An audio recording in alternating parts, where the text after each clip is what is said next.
ሙሉ በሙሉ ጸጥታ በሰፈነበት ከከተማ ርቆ በሚገኝ ጥቅጥቅ ያለ ደን ውስጥ ብቻቸውን ናችሁ። አካባቢው በጣም ሰላማዊ ይመስላል። ነገር ግን ከደጃፋችሁ ላይ ሕይወታችሁን ሊቀጥፍ የመጣ ጨካኝ ነፍሰ ገዳይ ቆመዋል።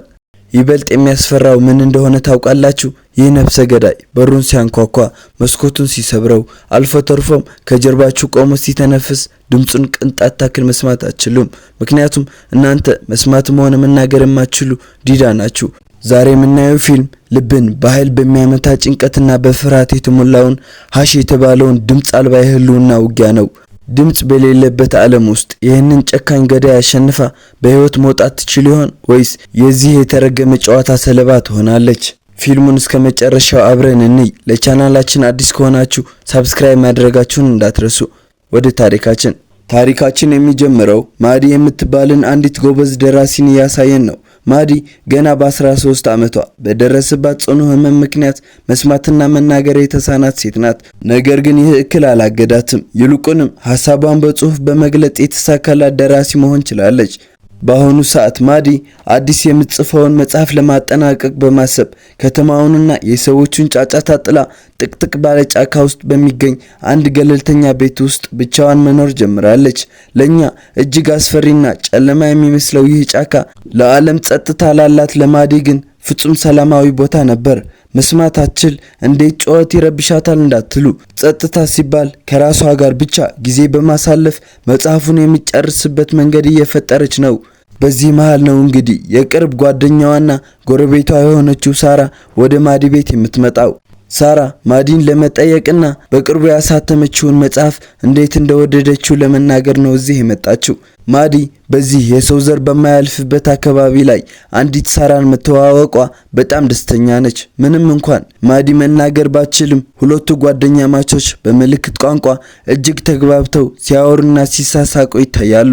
ሳራ ለማዲ ያላትን አድናቆት ትገልጽላታለች። ማዲም አዲሱን መጽሐፏን እንዴት መደምደም እንዳለባት እያሰበች እንደሆነና ብዙ አማራጭ ፍጻሜዎችን በአእምሮዋ የገመገመች እንደሆነ በምልክት ታስረዳታለች። በዚህ ሰዓት ማዲ እያበሰለችው የነበረውን እራት ከሳራ ጋር ስታወራ ረስታው ይበላሽባታል። ጭሱ የአደጋ መጥሪያ አላርሙን ያስነሳውና ሁለቱም እየሮጡ ወደ ውስጥ በመግባት ሁኔታውን ያረጋጉታል። ከቆይታ በኋላ ጨለማው የጠነከረ ሲሄድ ሳራ ወደ ቤቷ ለመመለስ ትነሳለች። ማዲ እስከ በሩ ድረስ ሸኝታ ትሰናበታታለች። ሳራም ደህና ደሪ ብላት ፊቷን አዙራ በጨለማው ጫካ ውስጥ ወደሚገኘው ወደ ራሷ ቤት መጓዝ ትጀምራለች። ነገር ግን ይሄ ስንብት የሳራ የመጨረሻ ስንብት እንደሚሆንና ከደቂቃዎች በኋላ ሕይወቷን ለማዳን ወደዚሁ በር እየጮኸች እንደምትመጣ ማዲ ፈጽሞ መገመት አልቻለችም። ሳሎኗ ላይ ተቀምጣ ለምታሳትመው መጽሐፍ የሚያግዟትን ነገሮች እየፈለገች ትቆይና ቀጥላ ቅድም ያበላሸችውን ምግብና ታናናሽ ዕቃዎችን ቦታቸውን ማስያዝ ትጀምራለች። በዚህ ሰዓት ነበር ቅድም የመጣችው ጓደኛዋ ሳራ በፍርሃት እየሮጠች ደጃፏ ላይ ደርሳ እየጮኸች የማዲን ስም በመጥራት በሩን ለመክፈት ትታገላለች። ነገር ግን ያሳዝናል። ማዲ መስማት አትችልም። ማዲ ከበሩ ጥቂት ሜትሮች ርቃ ጀርባዋን ለበሩ ሰጥታ ስራዋን ትቀጥላለች።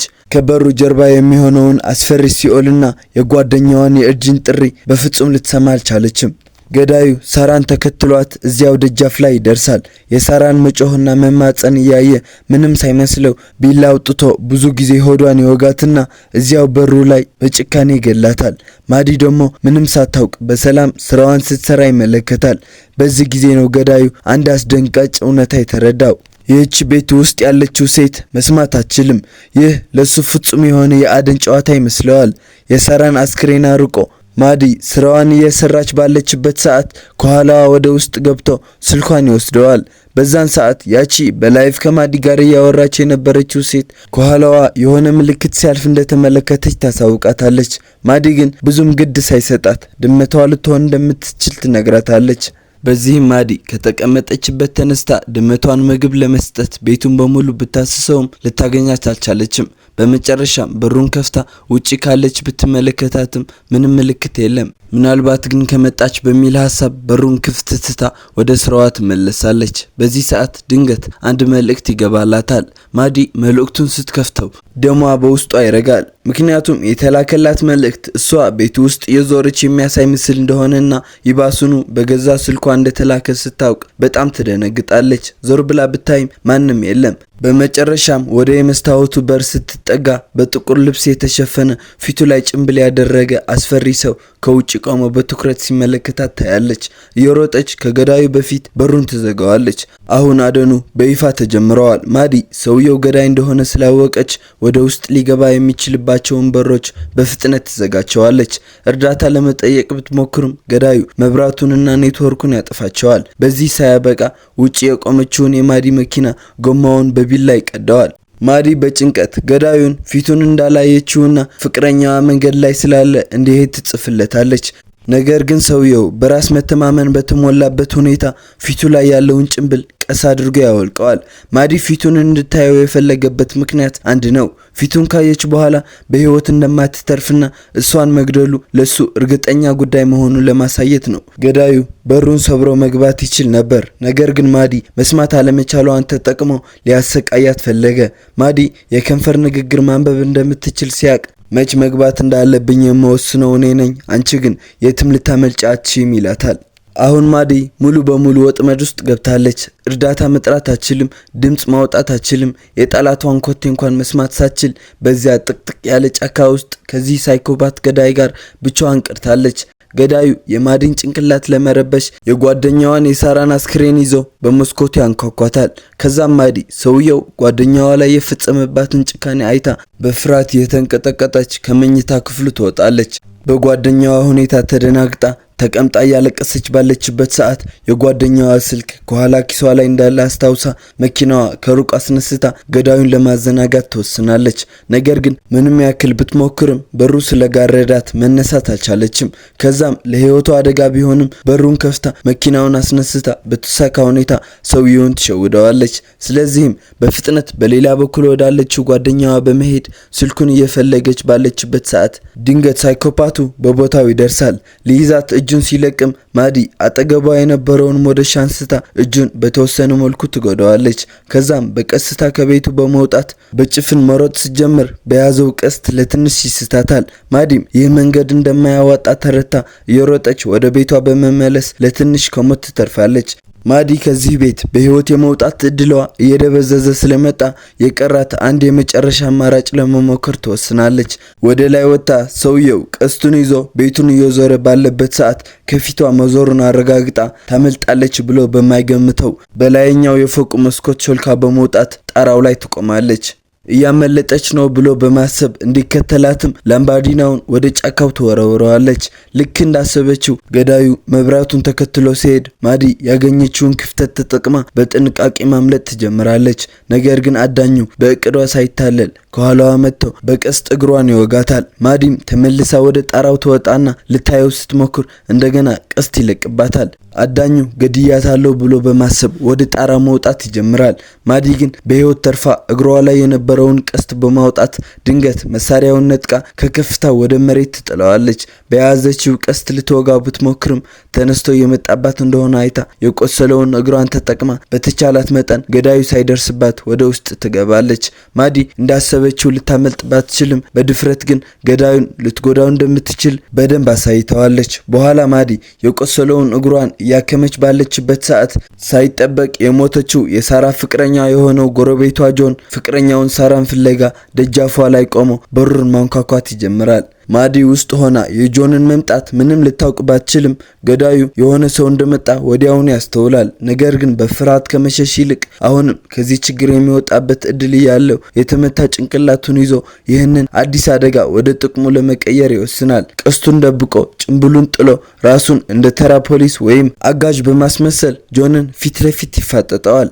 ገዳዩ ጆንን ሲያገኘው እኔ እዚህ የተመደብኩ ፖሊስ ነኝ፣ በዚህ ቤት ውስጥ ጥቃት መፈጸሙን ሰምቼ ነው የመጣሁት በማለት በብልሃት ይዋሻል። ጆንም መጀመሪያ ላይ ያምነዋል። ነገር ግን የሳራን መጥፋት ተከትሎ በውስጥ ያለው ጥርጣሬ እየባሰ ሲሄድ የሆነ የተበላሸ ነገር እንዳለ ተረድተው ገዳዩን ለማጥቃት እየተዘጋጀ በመሃል ማዲ በሩን ሲደበድበው ሰምቶ ዞር ሲል ገዳዩ እድሉን ተጠቅሞ በቢላው አንገቱን ይወጋዋል። ይሁን እንጂ ጆን ግዙፍና ጠንካራ ስለነበር መርዛማውን ገዳይ ይዞ መሬት ላይ ያንቀዋል። ማዲ ከውስጥ ሆና በፍርሃት ትመለከታለች። በሚያሳዝን ሁኔታ ጆን ገዳዩን አንቆ ከመጨረሱ በፊት ብዙ ደም ፈሶበት አስቀድሞ እሱ ራሱ ይሞታል። ይህ እባብም ለትንሽ ከሞት ይድናል። ማዲ በተስፋ መቁረጥ ስሜት ወለሉ ላይ ቁጭ ትላለች። ከትንሽ ቆይታ በኋላ ገዳዩ ድመቷን ደጃፍ ላይ እንደያዛት አይታ የነጠቀችው ቀስት ተጠቅማ ደረቱን ተወጋዋለች። ከዛም የተጎዳው እግሯን ይዛ ወደ ቤቷ ተመልሳ ከመግባቷ በፊት እጇን ይቀረቅራታል። ቀጥሎ በጭካኔ ጣቶቿን ሰባብሮ ጥልቅ ስቃይ ውስጥ እንድትገባ ያደርጋታል። ይሁን እንጂ በሚገርም ሁኔታ ከወደቀችበት ተነስታ በአእምሮዋ ውስጥ የመጽሐፎችን ታሪክ እንደምትጽፍ ሁሉ አሁን ደግሞ የራሷን የህልውና ታሪክ ለመጻፍ የሚያስገርም ስነ ልቦናዊ ጥንካሬ ፈጥሮባት በገዛ ደሟ ወንድ ነህና ግባ የሚል መስታወቱ ላይ በመጻፍ ትዝትበታለች። አሁን የመጨረሻው የህልውና ትግል ተነስተዋል። ገዳዩም በንዴት መስታወቱን መስበር ይጀምራል።